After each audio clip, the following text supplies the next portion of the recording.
वक्त एक और बड़ी खबर। अमेरिका के रक्षा विभाग पेंटागन ने हमास पर बड़ा आरोप लगा दिया है।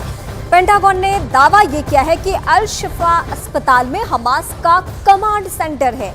अमेरिका ने भी ये दावा किया है कि हमास के आतंकी अल शिफा अस्पताल से ही इस्राएल पर हमलों की प्लानिंग कर रहे हैं। अमेरिका ने अल शिफा अस्पताल में हमास के हथियार होने का भी दावा किया है और यही दावा इस्राएल की सेना की तरफ से भी किया गया था कि अस्पताल के आड़ लेकर आतंकी न सिर्फ छिपने की कोशिश कर रहे हैं बल्कि उसी के अंदर बेसमेंट में उन बंधकों को ले जाकर रखा है जिनको वो जिस दिन हमला किया था उस दिन लेकर गए थे।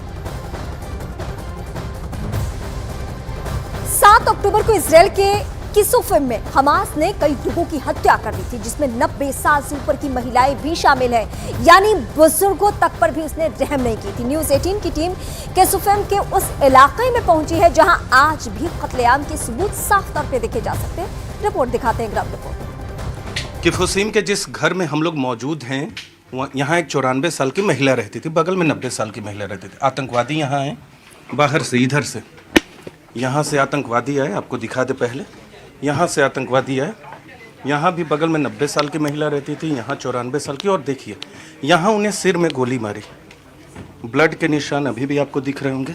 अभी हम घर के अंदर चलते हैं, करम आइए घर के अंदर चलते हैं। इधर देखिए ब्लड के निशान, यहाँ एक्सक्यूज मी, यहाँ आपको ब्लड के निशान दिखेंगे।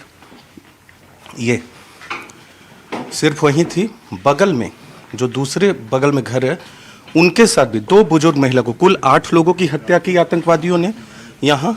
लेकिन इस घर में और घर से सटे इलाके में 2 लोगों की हत्या की गई, खींचा, सिर में गोली मारी। एक बार फिर हम घर में एंटर करते हैं और बाहर एंटर करते हैं।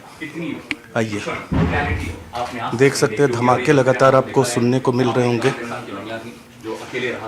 धमाके की आवाज़ लगातार आपको सुनने को मिल रहे होंगे। ब्लड स्टेन, ये सब खून के धब्बे हैं, अंदर भी आपको दिखाया। और यहाँ इधर भी एक महिला रहती थी 90 साल की, उन्हें भी मारा इस घर में, इस घर में। यहाँ 90 साल की महिला, दोनों को आतंकवादियों ने गोली से मार दिया, बगल वाले घर में और इस घर में। देखिए आपको बता दें, बुजुर्ग लोगों की संख्या बहुत ज्यादा है, उनके लिए केयर टेकर यहाँ रहते हैं। यहाँ से भी 8 विदेशियों को अगवा किया, बंधक बनाया, 6 विदेशियों को, थाईलैंड के रहने वाले थे, और 8 किबुत्ज सदस्यों की हत्या की, जिसमें 2 महिला थी, बूढ़ी महिला 90 साल और 94 साल की, और दोनों की हत्या यहीं आतंकवादियों ने कर दी।